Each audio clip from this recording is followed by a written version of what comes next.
On this episode of Bootstrappers, Jeremy and I are going to talk about how to manage stress as an entrepreneur so it doesn't impact your health.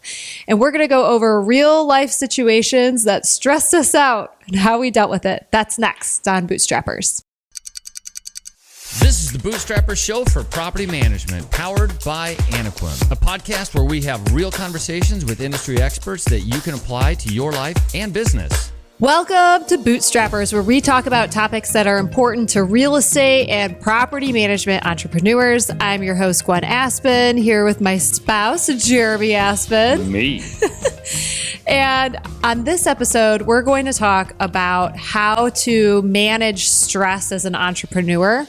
Jeremy and I have both had our own ups and downs with managing stress. We talked to lots of other entrepreneurs who are freaking out because they have some physical ailments due to the stress of owning your own business. And we're going to just talk about some strategies that have worked for us on managing that.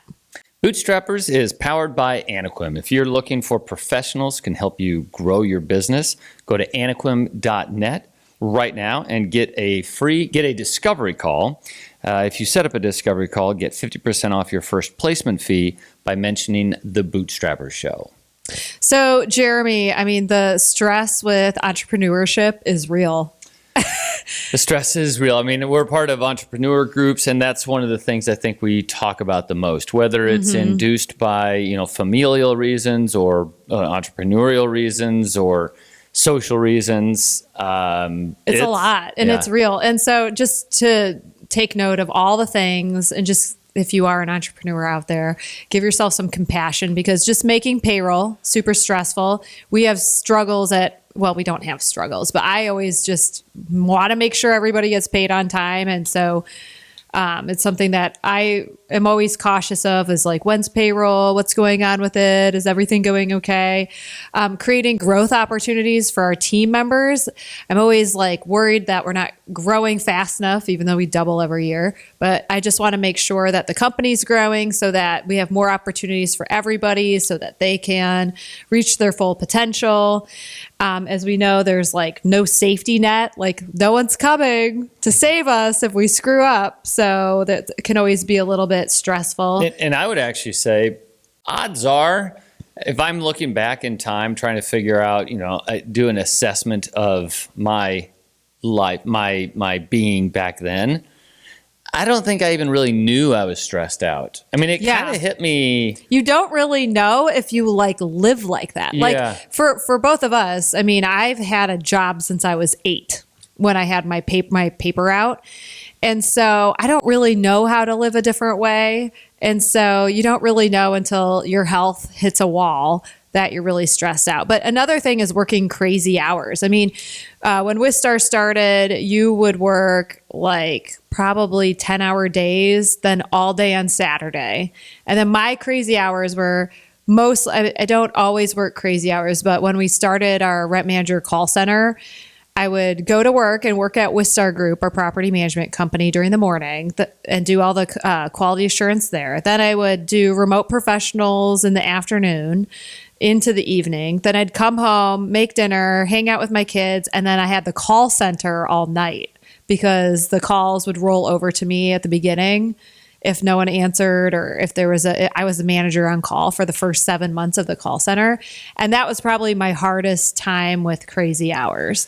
But entrepreneurs do that. We all make those sacrifices and work those hours at some point in our career. It is unsustainable, but yeah, I was actually watching a TikTok video the other day, and it was pretty obvious. They had a series, Elon Musk, Joe Rogan, Joe Peterson, Jordan Peterson. I call him Joe. And they, the one thing they all had said is that you will not be successful unless you work hard. 60, 80 hours a week is not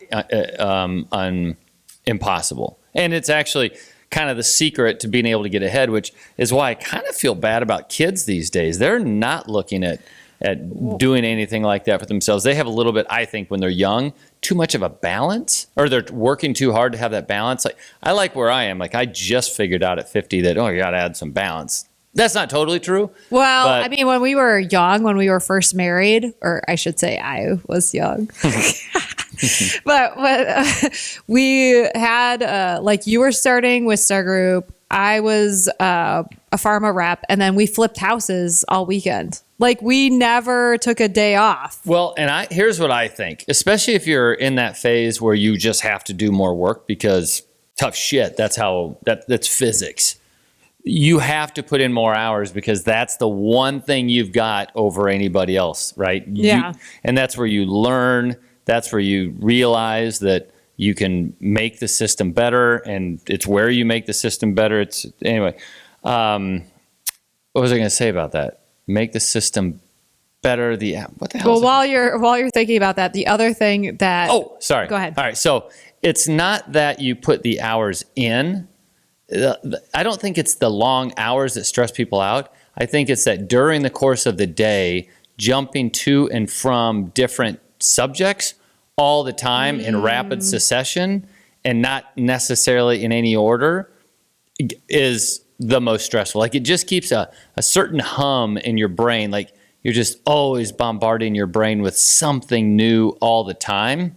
And that's that fire drill part of a brand new company. Yeah. Before you have processes and procedures and you have people specializing in certain areas, and that's what is exhausting. Well, and then you try to like lasso it in, but during those hours that you're working so hard, what you end up having to do is during those hours, usually you're just working really hard to get the actual product out there, like to be done. And then you have to layer on top of that, if you're ever going to go anywhere, the time it needs to make your processes better. And then you need to start working with other people to help make sure it becomes part of the DNA of your company. And all that bouncing back and forth. You get home at night, your brain's still kind of playing ping pong with itself. And that's what I think stress ended up being for me. Well, I think that your comment that you can never turn it off, I think it's also harder for us to turn it off because we're married. But any entrepreneur, even when I was staying home with the kids, the company was so important to our livelihood. We still talked about it all the time. Yeah, all the time. So I think every entrepreneur may go through that. The other thing is that we don't really go on real vacations. We go to Michigan and then work somewhere else. Yeah, that's or we'll take like a Friday off and we'll be like, wow, we got a vacation. We took a Friday off. So which anyway, we actually caught this year and we're doing something about We're going to go on an actual vacation this year, we say.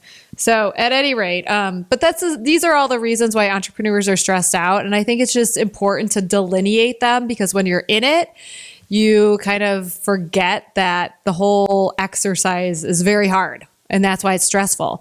But at a certain point, if you're like Jeremy and me, it starts to affect your health. And we kind of want to discuss that. So tell us about when your health got affected by I stress. realized that I had definitely I thought I had cancer or something because I remember I was in Kansas City and I don't know, I went partially blind I forgot about I went partially blind. That's what I was reading the newspaper and elephant looked like ELNT. And then I'd move my head a little bit. Anyway, so it was an ophthalmic migraine turns out. Well, you also felt like you got punched in the back. I was jogging and I thought that I really literally felt like I had just gotten punched in the chest. And then high blood pressure and my doctor was just like, okay, these are all stress induced. And at the time, you wouldn't have known. I mean, I couldn't have really known. But that's when that was probably 10 years ago. And that was 7. That was when we first got married. Yeah. That was when you were quitting your corporate job to start the company. Yeah. But then it hit you again when your blood pressure went off the charts. Yeah, that was probably 5, 6, 7 years ago. Oh, yeah, maybe a little longer ago. And you just kind of realize that you have to... So what we did is we bought a property for us to go hang out, kind of R&R. And at that day after we bought it, I no longer worked Saturdays. It was just, I'm not going to let my health deteriorate. I'd seen my dad kind of have rough time with his physical, his physique. And so I just, since that day, even now, that was 10 years ago, I have not worked on a Saturday or a Sunday and won't. It just became a rule. because you have to have that downtime. And then also during the course of my, career, my dad died of ALS. So then you get MSS syndrome, which is medical student syndrome. You think, oh my God, I've got this too, especially since there is a genetic component. So it was for 3 years, I just really couldn't get sleep. I couldn't sleep very well anymore. And it was January 3rd, 2018, I decided I'm working on this. And then it was about July, August of that same year that I finally got an 8-hour night. And you're working, you're still working on it. You're still not a great sleeper, but you still work on sleep. Right, yeah. So that you can maintain your health, because you have a lot to live for. I have a lot to live for. You do. I got a lot to live for. You, the kids. And you are good at stress management, which we'll talk about later. But I'm terrible. I'm still terrible at dealing with stress. I don't think I'm as good as you are. And I used to have insomnia. I'm a great sleeper, but then I would get these insomnia moments where I literally couldn't sleep, and it was driving me crazy. I also feel like I drank too much, and it wasn't like crazy like drinking during the day, but I did quit drinking 16 months ago just to live a healthier lifestyle and not use that as a crutch for stress. Also, I struggle like feeling hungry when I get really stressed out. So I'm really watching, like making sure I get my 3 meals a day in. And then another thing that happened this year was our EO groups started wearing these wearable things, and I was tracking my HRV. My HRV was so low, I was like a dead person. And so I'm managing my HRV. So right now, what I'm doing is I'm meditating every single day. I'm trying to focus on that HRV and getting that up. And so I won't work out if my HRV is crazy low, so that I'm maintaining my health. And I'm focused on sleep.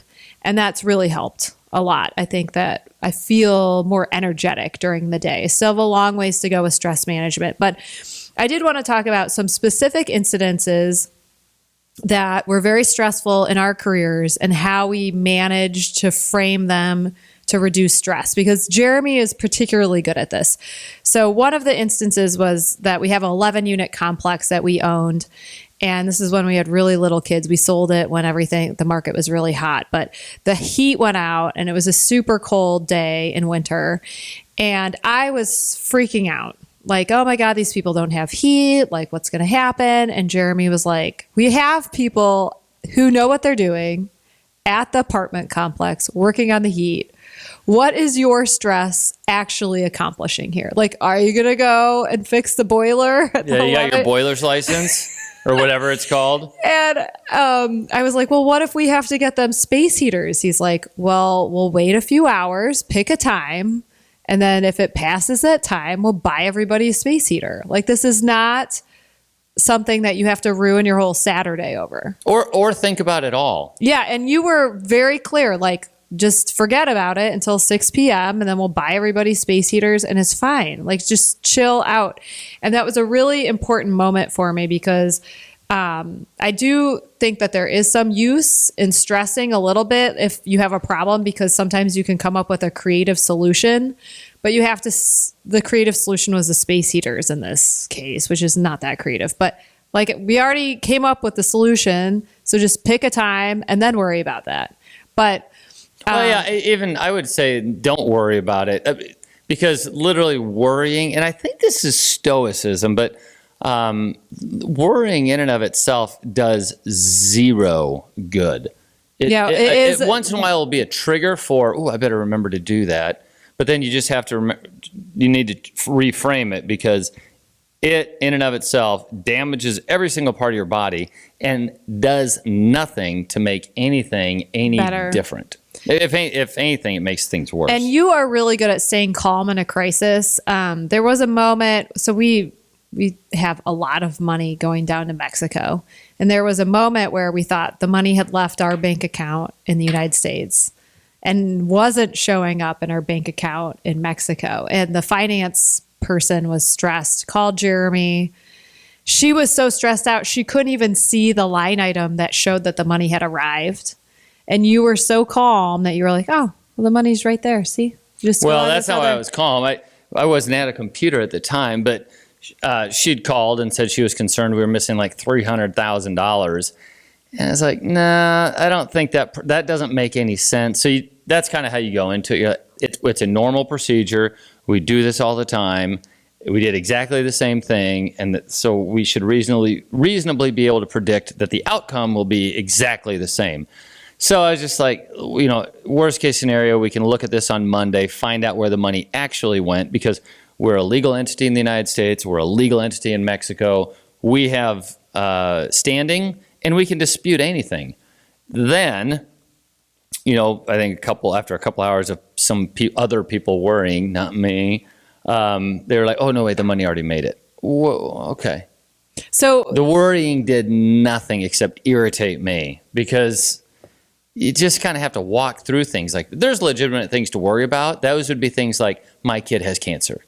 Like, that is something that you can't get out of your head. That's so you're good at framing things, and we'll get into that. But I just want to get into some other examples, because I think that this is like how talking through this helps other entrepreneurs. So I had an employee, a manager, who was so stressed out because she had an employee who was he just got hired, and he was just not making the mark. He got on a call from a bar. Bad idea. It's like his first week. It's like, read the room, man. It's not going to work. And then we made our sales goals. So a team went out and celebrated at bowling. He comes to the event completely wasted. So strike two. Again, it's like his second week. And then he was just like rolling out of work without letting anybody know. And anyway, she's super stressed out about this employee. And I looked at her and I was like, look, this is a self-firing. I'm sorry, but if someone is going to be so dramatically bad, you just document it, but do not lose sleep over this person. Yeah. And we've had a bunch of these instances. One was where an employee who'd been with us for a long time in the office, we see her all the time. And it is always emotional when you have to fire somebody, especially when they're like part of your life. But she told her manager that he was a terrible father and husband. That was crazy. We're like, what do we do? Girl, you can't do that. Yeah, that's your boss. It's super personal. That's a self-firing. Like, when you get to that point, you're firing yourself. And then the other one that was funny was the guy who was making homemade porn on his work phone. That happened. I mean, on his work phone. On his work phone. We're like, you can't. Dude, you can't. Nobody wants to see your dick, dude. Nobody. I mean, maybe you can find somebody, but do it on your personal phone. So if someone's self-firing, do not think about that after work. Just go about your business and then do what needs to get done. Write the documentation down, but that's not to stress out.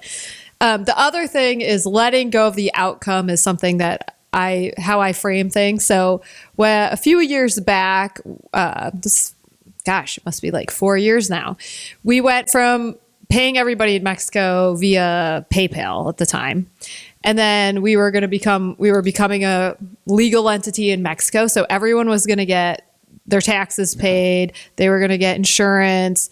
All the legal stuff was happening in Mexico, and we weren't going to increase our rates. So it was like a win-win for our employees.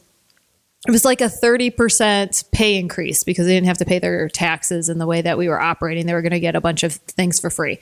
And there was a group of people who was sure somehow I was screwing them over. And they all were at one entity. And it was just the most amazing thing to me, because I'm like, I'm literally giving you free stuff, like a 30% pay increase. And they were just like, no, you're screwing me over. And I don't know how, but I'm sure you're doing it. And then the client ended up leaving us because they didn't know who to believe, because they liked their employees. But it was just the darnest thing. I mean, there's some things when things do get out of your control, like in that instance where we could have spent dozens of hours trying to calm the waters, make sure they understand it. But there is a point in time where you just need to cash out. Well, you just say, I'm going to let go. This is how I frame it in my mind. I'm letting go of the outcome. I'm operating the way that I think is how I want to show up in the world, right? I want to give people benefits. I want to be a legal entity in Mexico.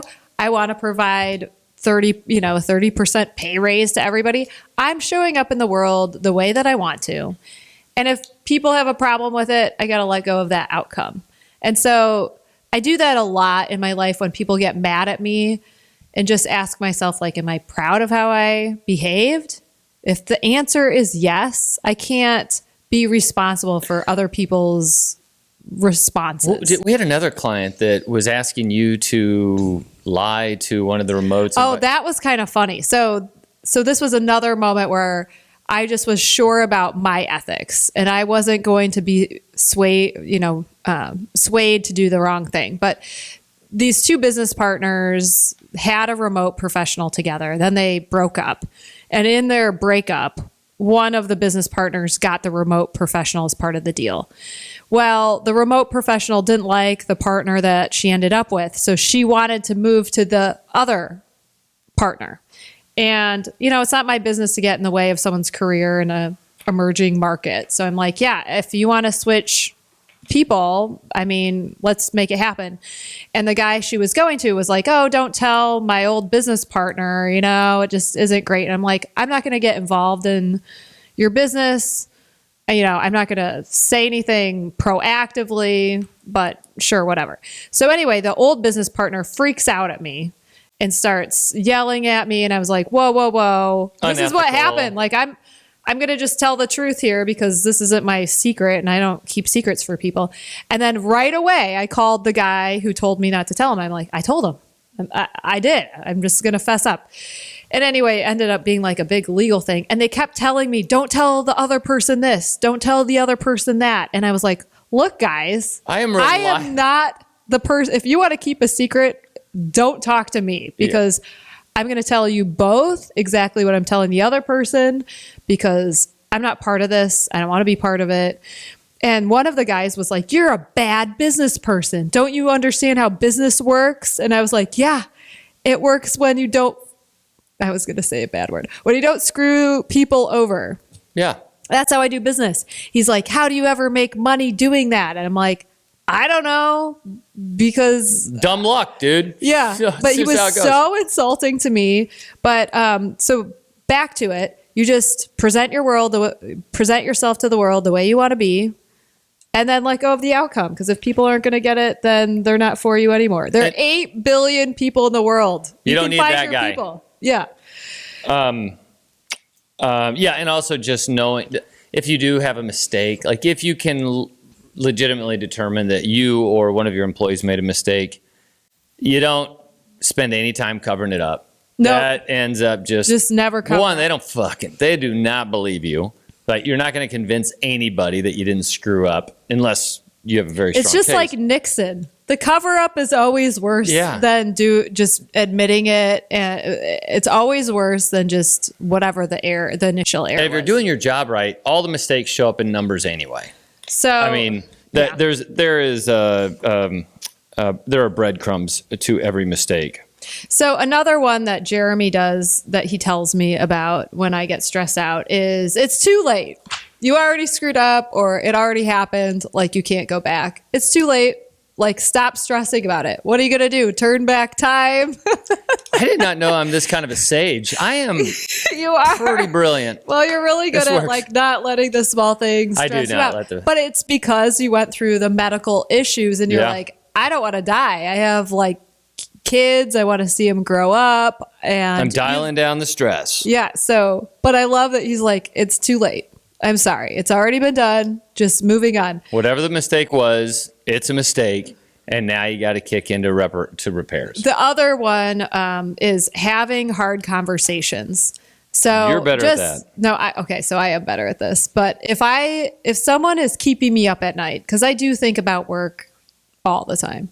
But if something's keeping me up at night or I'm thinking about it while I'm like doing my hair in the morning, I have to tell that person in a short succession of time. Like it has to get done because I need that to be dealt with. Well, and this is kind of like our thing, which we've talked about on the show before, where we have the 24-hour rule because we're married. In our marriage? In our marriage. And so if I go to bed and I'm uncomfortable about something, I know for sure that I will not sleep. So I don't usually need 24 hours because immediately, I just have to bring it up. We talk about it. I'm right. She realizes she's wrong, and I can sleep. All right. That's exactly how that goes over every time. No, but I really believe that I think having hard conversations is part of being a true professional. I don't think that your company can grow if you can't just face the uncomfortable truth head on. It doesn't have to be mean. Just sooner than later. In fact, I don't feel like I'm ever mean. I mean, I'm sure I've come across mean at times, but I'm generally not mean about it. It's just like, here are the facts, Jack, or here's what's going on, or this is what I need and I'm not getting it. And having those right away so you can move on and not be stressed out, not stew, is very helpful. Another one that you don't do is shortcuts. So I want to talk about specifically when the auditor comes. Oh, yeah. Auditors, people for the real estate commission. It's a government. They come in and they check to make sure you're not screwing people over. And in Nebraska, don't they come randomly twice a year? If you're big enough, they come twice a year and they don't tell you when. But if you have all your ducks in order and your operation is sound, then you literally have nothing to worry about when the auditor comes. If you're concerned that the auditor is going to come and find something, it also means that your books are not done well enough to be able to tell a client that you are going to handle their financial security, their financial future, their investment. If you can't pass a state audit, you probably just need to get out of the business or get help. Or get help. Get help. And that looks a lot like making sure that your dispatching is connected to bills, and you can just drill down to everything very easily. Because if you can't, then you're working way too hard, especially when a client has a question. Well, and I just want to go back to the stress component. You never stressed out when the auditor came. And there was one moment where they couldn't find something and they were there a day extra. Yeah, they were there 2 days or so, I think, maybe even 3, longer. But you knew, similar to you knew the money would be there in Mexico. You're like, I do everything right. Well, so what are you going to find? It's your fault. The black and white part of it is kind of nice because it's their responsibility to make sure that our books are in order, and we just need to present everything. So there's a certain point when the auditor starts to think that maybe there's a problem. And so they kind of almost suggest that, hey, you could be in trouble here. But if you know that your books are in good order, or if there is a mistake in there that it's not something egregious, then you have the upper hand, because all you have to do is tell the auditor, no, I am not going to help you find this. This is on you, because I know the books are right. You don't. Your responsibility is to find out if there's a problem. I'm not going to make it unnecessarily difficult, but I'm not going to put myself into a tizzy right now just because there is a 0% chance that I'm wrong. They're the ones that are using, 1980s, 1990s technology of spreadsheets, trying to copy paste shit into it. You're like, okay, that's your problem. You guys are using spreadsheets. I have software that I spend a lot of money on. I'm right. And go to the 3 cent. The 3 cent Saturday, as we call it at our house. It is. So one time I did, and this is where there's zero tolerance for money being missing. Zero tolerance. There was a weekend. I could not figure out where 3 cents should have gone. And we had deleted something. Something got goofed up. And I needed to find out whose 3 cents these were. Now, most people would just be like, okay, 3 cents, big deal, not anything to worry about. But it turns out that 3 cents can also be $1,001 and $1,000.97. And that's what happened. So you're off, 2 accounts are off by about $1,000, and the difference is 3 cents. So if you don't work hard to find out what the answer is, then even a 3 cent, what looks like 3 cent little mistake can end up being a really, really bad mistake. And if you know for sure that your books are in order because you've got the systems in place to make sure that it is, you don't have to worry about that stuff. And it's just a slippery slope. If you're gonna, and you always want to tell our employees this, you're like, you're going to find the 3 cents because we're not going to allow ourselves to ever steal money. Yeah, just absorb 3 cents. Not even 3 cents. We are not doing it. And so you set that standard so everybody understands on the team that ethics are not negotiable. Yeah, and I'd caution you, some people try to make it so that, well, I'll just add, 0.07 hours to an invoice. Okay, no, that's not what we mean. You need to find out why your books are off by 3 cents, because if you keep that kind of integrity, then in every instance that comes up when an owner wonders about what's going on, you do not have to worry about people having done anything that looks inappropriate. So that reduces your stress level because you know that the ethics run through the business, or if they didn't, you would fire that person, and they know everyone that worked at Wistar and everyone that works at Anequim, they know that it's not tolerated to do the wrong thing. And so when you go into a situation, you are digging to find out what happened, and you have that security that the business runs ethically, your stress level isn't heightened. Well, and think about it this way. If you own a company, if you've ever gotten your car detailed or had someone else clean out your car and you have 3 cents in the cup holder, if that person takes those 3 cents, that is a measure of integrity. We've, I think, probably all done that. It's almost like a test. All done it as in left it there. Yeah, just you leave the money in the cup holder, and then you find out later that it's gone. You're like, oh, that was a lack of integrity. They should have left the 3 cents there, right? Not, absorbing 3 cents into your books is exactly the same thing. It's their money. Don't take 3 cents from anybody. That's the mentality I always had. And if you don't take 3 cents from anybody, then you took 3 cents from nobody. So the last thing that's really well, there are 2 other things I wanted to bring up, but one is we are like weird about debt. We're no debt people. And that helps us sleep, because if a big money thing happens, we'll still be fine because we still have our house. Like if our private jet crashes. Shut up. Just kidding. No, but just not over leveraging. Some people leverage too much, and that causes stress. And what is that Warren Buffett quote? Like, don't do that, idiot. Don't do. I don't think that's it. Don't take risks that you don't need to take to lose what you already have. There's some. Yeah. It's something like that. Yeah, I think he came up with that. Yeah. And then the last one I just wanted to talk about before we wrap this up is that people aren't always going to like you, and that causes people stress. They're like, why doesn't this person like me? I was at a business thing, and I was talking to another business owner, and she's growing her business. She's going into a new market, and she had an Instagram reel showing her in the new market, and her team was like jealous or rude to her when she got back. And it's like, why are you mad at me for creating more opportunities for you? Oh, yeah, that's too bad. Like, oh, you're so fancy going to this other market, making things happen. It's like, I'm going to do my thing. And this is kind of like just showing up in the world the way you want to show up. She's doing her thing. She's creating jobs. She's creating business, and she's going to have a little fun while she's doing it. Haters are going to hate. Just don't worry about those people. Just do your thing. It's lonely at the top, and live your life and forget about the haters. Yeah. Because that can cause stress too.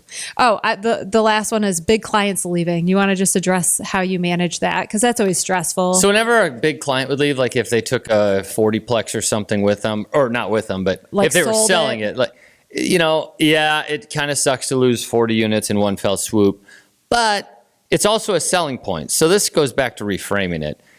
The property did well enough to be able to be sold, generally speaking, for way more money than it was worth when you took it over. You just make a list of those and make sure to tell prospective clients of those successes. So yeah, you're losing 40 units. It sucks bad, but it's not all bad news. So don't stress about, all the work that you put into it. All it did was turn into a sale, and God forbid it be a sale that somebody else gets. Big deal. It also becomes a selling point for you and your company. That just goes back to reframing things. Yeah. And when you're telling your team how to frame it, it's important to say, hey, you guys won. I mean, sometimes clients grow out of your services. Sometimes clients are successful, but if you were part of that success, that's a win, not a loss. Right. So it's another reframing. So Bootstrappers is powered by Anequim. If you're looking for professionals who can help you grow your business, go to anequim.net right now for a discovery call. If you set up a discovery call, you can get 50% off your first placement fee by mentioning the Bootstrapper Show. So that's a wrap. We'll see you next episode on the Bootstrapper Show. This is the Bootstrapper Show for Property Management, powered by Anequim, a podcast where we have real conversations with industry experts that you can apply to your life and business.